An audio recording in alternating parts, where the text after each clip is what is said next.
This is the Dayton Dish Podcast, episode 13, Jawing with Jablonski. My name is Keith Radd, and on this episode of the Dayton Dish Podcast, I talk with David Jablonski.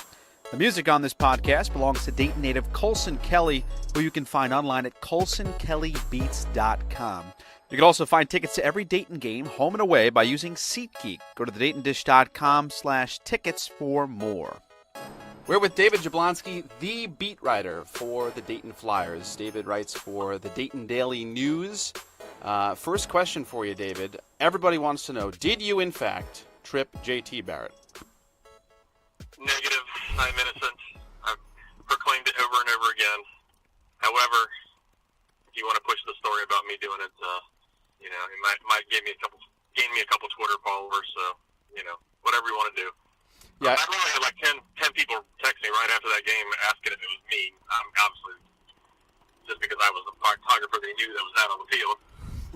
My wife was down there too. She's for the Columbus Dispatch, and she's also innocent. However, I can prove it because I have photos from behind the end zone of the exact time that incident occurred. I wasn't anywhere near it. You heard it here first. He was not the man. That's not the first time I had to write a whole story proclaiming my innocence. So. Oh my goodness. Well, let's talk a little Flyers. So obviously, the other night, Richmond beat them with the best offensive game that they put together, but also the worst defensive game that Dayton had. But overall, how would you describe the win over the Spiders? Well, I think you take any win you can get on the road in the A-10. We've seen much better teams than this Dayton team suffer losses to probably worse teams than this Richmond team. Of course, I don't know. This Richmond team's 3-12, maybe not. I think they'll probably win a few more games. I don't know. But that loss to UMass last year by Dayton, that was a bad loss. That was a bad UMass team, probably as bad as this Richmond team. It's not a win that makes you go, maybe they will contend. I mean, the St. Bonaventure win was that kind of win, and then they went out and lost to UMass. So it's the same story every game for this team: up, down, win, loss. It's amazing how consistent they've been in that regard. And you're sitting there. You're capturing photos. You're capturing videos. So you can kind of see the sweat dripping down their faces. You can hear what they're saying. When Anthony Grant says it is a lack of consistent effort when they lose, is that something palpable that you can really feel when you're there? No. Honestly, I hear that every time a team is losing. The Reds used to talk about the lack of urgency, things like that. I don't know of effort. Effort is such a hard thing to judge. I mean, a coach can see it more than everybody else because he sees what these guys can do every day in practice. But sometimes I think coaches use that statement instead of saying, well, we're just not very good. There are certain times it seems like they have more effort and intensity, and usually that's when they're winning. So I don't know. I mean, it is hard to explain when you can play so well against St. Bonaventure, one of the best teams in the league, and then play so poorly against UMass, supposedly one of the worst teams in the league. You definitely see. I mean, sitting right next to the players on the court is a treat. I love it. That's why I picked up photography. One thing you'll never get in the stands is the smell of burnt rubber when players are cutting really fast under the basket. Their soles, they're moving so fast you can actually smell those shoes melting sometimes. That's kind of interesting. Wow. So let's piece together a little bit of what this year has been. Dayton's back to 500. There are days when everybody loves the Flyers, and there are days when everyone hates the Flyers. But as the old adage goes, you're never as good as you look, and you're never as bad as you look. So with expectations now thrown out the window, here we are, more than halfway into the season. Do you think Dayton is in the spot you believe them to be where we are right now? I kind of thought they'd win 14 to 20 games. I know that's a pretty wide range, not a very bold statement, but I really had no idea what to expect out of this team, just like everybody else. But I had lower expectations than some. Other than Josh Cunningham, Darius, Darryl, to a certain extent, we didn't really know what this team had. So to be 500, I'm not shocked. I can still get to 14 or 15, 16. I don't think they're getting to 20 wins. Unless they win the A-10 tournament, obviously they're not going to the NCAA tournament. I said even a year ago, even before Archie left, that an NIT bid might be an accomplishment for this team next year. I mean, we've been talking about this season for years and how it was shaping up to be a rebuilding year just a couple of years ago. You're just looking at who they had and who they were going to lose. So, gone a little bit as I expected, lots of ups and downs.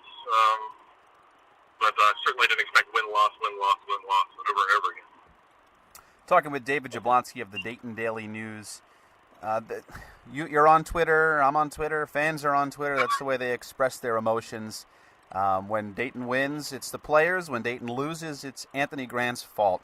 How much of that is actually his fault and how much of that is a little overblown? It's certainly hard to separate the two, but I have been a little bit surprised by the reactions of some relatively sane Dayton fans who have kind of just jumped ship on Anthony Grant and given up on him. I tweeted the other day that Richmond is, there's fans advocating for the firing of Chris Mooney. I was like, well, at least they gave Chris Mooney 13 years. Some Dayton fans didn't give him Anthony Grant 13 games. I saw that. I mean, especially with a team that you knew lost 4 cornerstones of the program, not to mention Ryan Mike Sally would have been a key player this year. Sam Miller, he would have contributed for sure on this team. And he played in the NCAA tournament game last year. I know there were many high hopes for Sam, but he at least had some experience more than the guys on the roster right now. So, I've definitely given Anthony the benefit of the doubt. There have been times I've wondered, like the Hofstra game, leaving Josh Cunningham on the bench for the last 10 minutes. I thought that was kind of weird. But I think he's just really searching for the answers, and there aren't a lot of easy answers. So there's a lot of minutes climbing and dipping. Jordan Davis was the star, and then it was Jalen Crutcher, and now Jordan Davis is barely playing at the end of the game. John Crosby's back in the mix. It's a lot of that, and honestly, it was a lot similar with Archie too. I mean, saw guys minutes dip and fall by the game. So I don't think it's unique to Anthony Grant. I think one of the things that fans look for is just consistency and something, an identity is sort of the big thing. Is there an identity to this team besides Darrell Davis is really good and so is Josh Cunningham? Yeah, not really. I mean, Anthony was asked that a couple games ago by Matt Schwadier. And he said it was a work in progress. So if Anthony says that, I guess you gotta believe it. Their identity right now is inconsistency. If Josh Cunningham and Darrell Davis don't produce, this team's not going to win. Trey Landers has played much better and had a couple big games. So if he can develop into a really consistent third option, that's big for this team. Because Darius has not been the same since his back injury. I don't know if that's the blame, but he has not picked up where he left off last season, where he was one of the most group players in the conference. There was hopes that he could be an all-conference player, but he hasn't worked into that. Maybe the back injury did have something to do with that. Or maybe he's just having trouble finding a role on this new team. I don't know. You wrote about Trey Landers being very similar to a Kendall Pollard style after the Richmond game. For a lot of these guys that are still, Trey Landers is a big vocal leader, but this is his real first full season. So how have you seen him grow? I'm sure, like you said, that rubber soles burning in front of you. How loud is he? How intense is he when he's out there? Yeah, he's a lot like Kendall, a lot like Kyle Davis. I've compared him to both in the past. He's kind of in between them in size, I guess. I saw him talking to Joey Gruden and Jay Gruden after the game last night. I said, "Are you trying to get your brother a job?" Because Trey's brother, Robert, plays for Ohio State.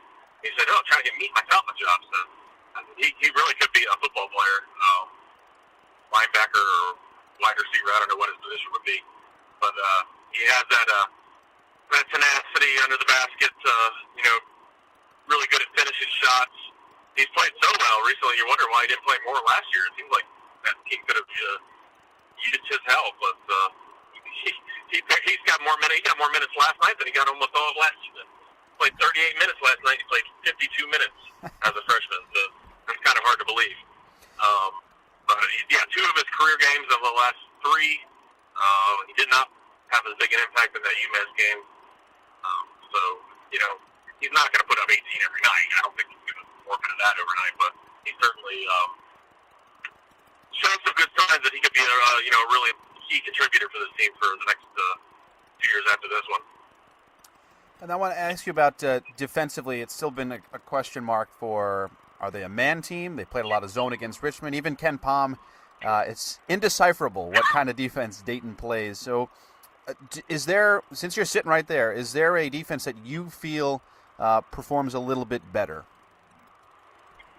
I don't know. It's really hard to, I need to almost go back and rewatch games to see how often they switch it up. Because when you're in the mix and you're shooting photos and you're shooting video, it's hard to keep track. I know they do switch it up, but it was mostly zone for certain last night, and that explains a little bit of the three-point success that Richmond had. They shot like 38%, so, ideally I think you're going to hold a team down around 30 to 33. Getting up around 38, you're not doing too good. They had a lot of teams shoot well against them, so they're definitely struggling with that zone at times. And remember, they didn't play any zone last year, so maybe that has something to do with it. But I guess Anthony wants to stick with it and see if they can get better at it. Might be a question to have for him today. I'm driving to Dayton right now. I only got 2 hours of sleep. Tried to pick up some sleep this afternoon, but we have our weekly interviews. You used to go to those, so you know what the deal is there. But it's a better opportunity to ask Anthony questions like that. You're a little bit hurried after the game, so you don't get to every question you want. Yeah, for sure. So you're driving back from Richmond, Virginia to Dayton, Ohio. No, I flew back from Richmond to Columbus. Now I'm driving from Columbus to Dayton. Okay. Couple final thoughts for you. Dealing with Anthony, obviously it's apples and oranges when you're talking about Archie Miller and Anthony Grant, and really any coach coming in, what kind of system they run, this and that. But do you feel Anthony has been as transparent as possible when, acknowledging the realities of the kind of team that he has and what he expects? Yeah, every once in a while, I don't know. Every once in a while he'll drop hints. I mean, when the schedule came out in the summer, he said, well, it's a schedule fit for our team, meaning, probably wasn't the toughest schedule they could have came up with, but maybe didn't want the toughest schedule when he lost 4 seniors. So, but, he hasn't gone the Tom Herman route and talk about sprinkling pixie dust on the team and making them, magically better. Remember Urban Meyer ripping Tom Herman for that. He has never criticized the roster. I don't think he would in any way, single out a player or single out shortcomings of the roster.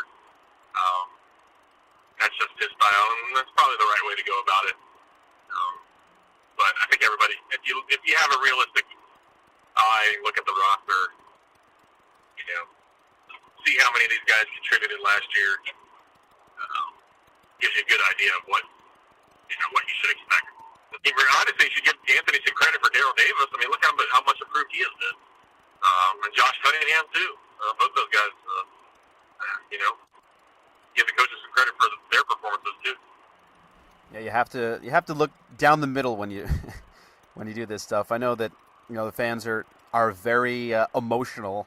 The critics love them after a win. All of a sudden, Dayton's back, but then they fall off and. Well, they've been spoiled after the last 4 years. Oh yeah. There are many programs that continued that year after year. Look at St. Louis. They had a great 3 or 4 year run, and then just dropped off the face of the earth. Completely. Happened to a lot of programs at Dayton's level. All right, David. We'll let you go. Hopefully, talk to you down the road. I really do apologize. We're 16 games in, and I'm talking to you for the first time. I do apologize for that, but as I figure out what the heck I'm doing here, thank you for coming on. All right. Good luck with the ball. Good stuff. Big thanks to David Jablonski for coming on the podcast and for you listening. Talk soon.